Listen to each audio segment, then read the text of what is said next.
So hello friends, आज के इस वीडियो में बात करने वाले हैं चैप्टर नंबर 1 बातचीत हिंदी ग खंड के क्लास 12 के इंपॉर्टेंट ऑब्जेक्टिव क्वेश्चन, जो कि इसी से बिल्कुल क्वेश्चन लड़ने वाला है। इसी चैप्टर से 2-3 क्वेश्चन लड़ने वाला है। तो उन सारे क्वेश्चन को कंप्लीट करते हैं। टॉप 29 क्वेश्चन लाए हैं इस वीडियो के माध्यम से। तो सारा ऑब्जेक्टिव क्वेश्चन आप लोग देख लीजिए और इसको याद कर लीजिए, ताकि एक भी ऑब्जेक्टिव क्वेश्चन आपसे ना छूटे हिंदी के एग्जाम में। तो चलिए क्वेश्चन को स्टार्ट करते हैं।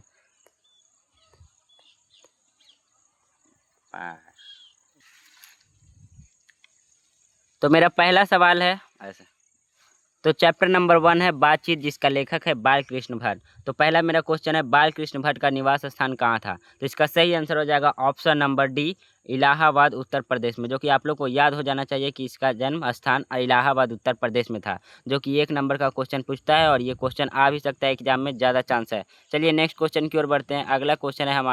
अगला क्वेश्चन नेक्स्ट क्वेश्चन है, बाल कृष्ण भट्ट का निधन कब हुआ था? तो इसका सही जवाब हो जाएगा ऑप्शन नंबर सी, 20 जुलाई 1914 ईस्वी में। तो इसको भी याद कर लीजिएगा। अगला क्वेश्चन है मेरा तीसरा सवाल, बेन जॉनसन से क्या तात्पर्य है? तो बेन जॉनसन क्या कहता था? तो तीसरा का सही आंसर हो जाएगा ऑप्शन नंबर ए, कि बोलने से ही मनुष्य के रूप का साक्षात्कार होता है। चलिए अगला क्वेश्चन है हमारा चौथा, कि एडिसन की मत क्या थी, यानी एडिसन क्या कहता था? तो इसका सही जवाब हो जाएगा ऑप्शन नंबर बी, कि असल बातचीत सिर्फ 2 व्यक्तियों में ही हो सकती है। चलिए अगला सवाल है मेरा पाँचवा। तो पाँचवा सवाल है, यहाँ पे देख सकते हैं लिखा गया है। पाँचवा सवाल कह रहा है कि खाली जगह की पूर्ति करिए। खाली जगह की पूर्ति बैठ लौड़ा, ये सब काटे पड़ जाएगा फिर।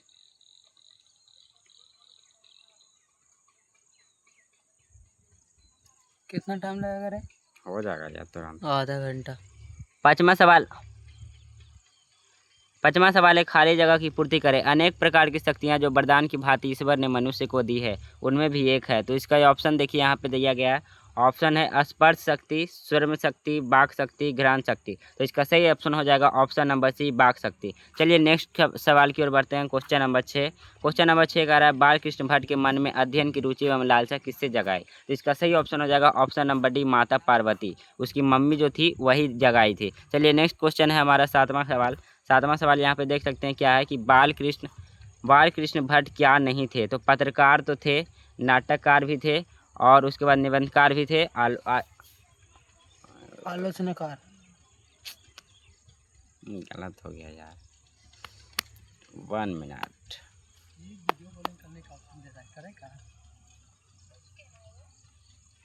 सब 11 लोग। चलिए मेरा अगला सवाल है सातवां सवाल, बाल कृष्ण भट्ट क्या नहीं थे? तो इसका सही ऑप्शन हो जाएगा ऑप्शन नंबर बी, नाटककार नहीं थे।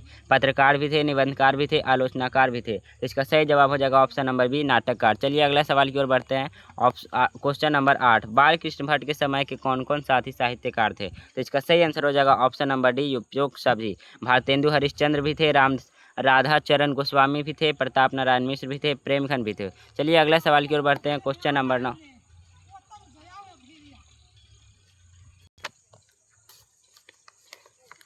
चलिए मेरा 9वां सवाल है, आचार्य रामचंद्र शुक्ल ने बाल कृष्ण भट्ट की तुलना किन अंग्रेजी साहित्य के लेखक से की थी? तो इसका सही ऑप्शन हो जाएगा ऑप्शन नंबर ए, एडिसन और स्टील।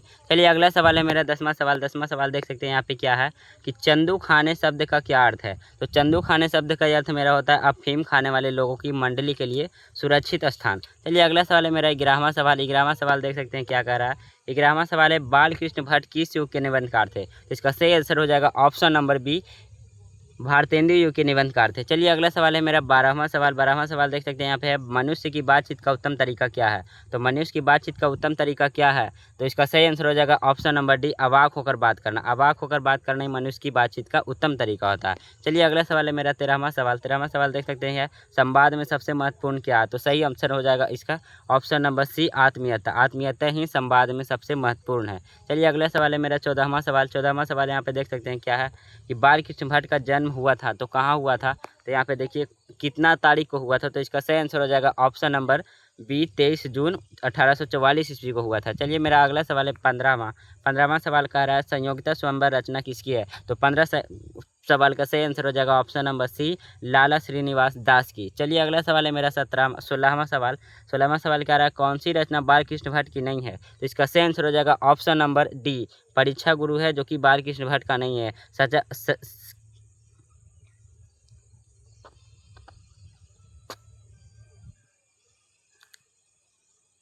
सोलह सोलह 16वां सवाल है मेरा, कौन सी रचना बाल कृष्ण भट्ट की नहीं है? तो इसका सही आंसर हो जाएगा ऑप्शन नंबर डी, परीक्षा गुरु।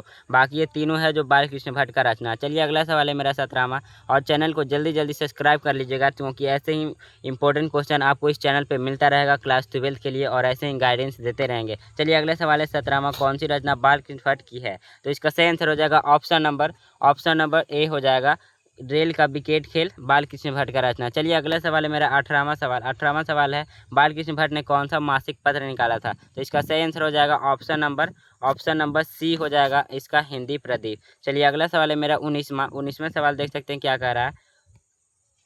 19वां सवाल देख सकते हैं हमारा क्या कह रहा है कि रॉबिन्स क्रूसो ने 16 वर्ष के उपरांत किसके मुख से एक बात सुनी थी? तो इसका सही आंसर हो जाएगा ऑप्शन नंबर ए, फ्राइडे के मुंह से सुना था। उसके बाद अगला सवाल मेरा 20वां कह रहा है कि बातचीत शीर्षक निबंध के निबंधकार कौन है? तो इसका आंसर आप लोग को मालूम ही होगा, कमेंट करके बताइएगा। तो इसका सही आंसर हो जाएगा ऑप्शन नंबर डी, बाल कृष्ण भट्ट। चलिए अगला सवाल है मेरा 21वां सवाल। 21वां सवाल देख सकते हैं कह रहा है कि बातचीत के माध्यम से बाल कृष्ण भट्ट क्या बताना चाहते हैं? तो इसका सही ऑप्शन हो जाएगा ऑप्शन नंबर ए, बातचीत की शैली बताना चाहते हैं। चलिए अगला सवाल है मेरा 22वां सवाल। 22वां सवाल देख सकते हैं कुछ इस तरीके से, लंबा सवाल है लेकिन इसको हम छोटा सा कर देते हैं।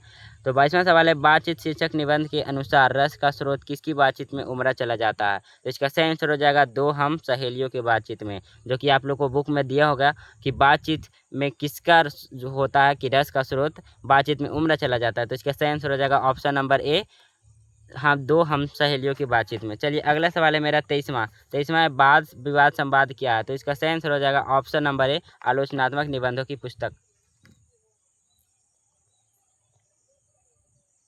अब हम ना जेब अरे ने आज पुष्पा 24 अरे अरे बहन चोद अरे देख ले लिखे रे।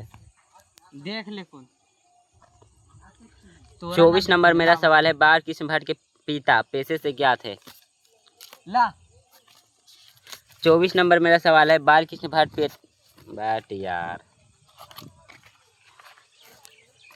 24 नंबर क्वेश्चन है, बाल कृष्ण भट्ट के पिता पेशे से क्या थे? तो सही आंसर हो जाएगा ऑप्शन नंबर बी, व्यापारी थे। चलिए अगला सवाल मेरा 25वां सवाल है। 25वां सवाल कह रहा है कि बातचीत शीर्षक निबंध के अनुसार जो कुछ मवाद या धुआं जमा रहता है वह भाप बनकर निकल पड़ता है, तो किसके सहारे निकल पड़ता है? तो इसका सही आंसर हो जाएगा ऑप्शन नंबर सी, बातचीत करके।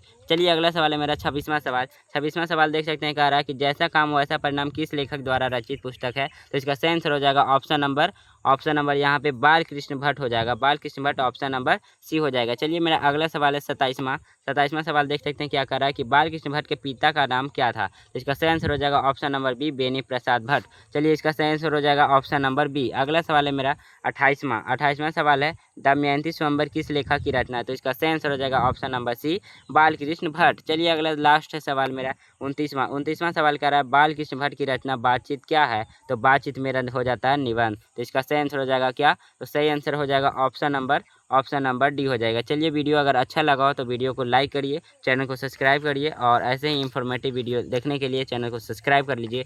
ऐसे ही वीडियो मिलता रहेगा और मोटिवेशन देते रहेंगे। तो चलिए मिलते हैं नेक्स्ट वीडियो में। Thank you for this watching, bye bye.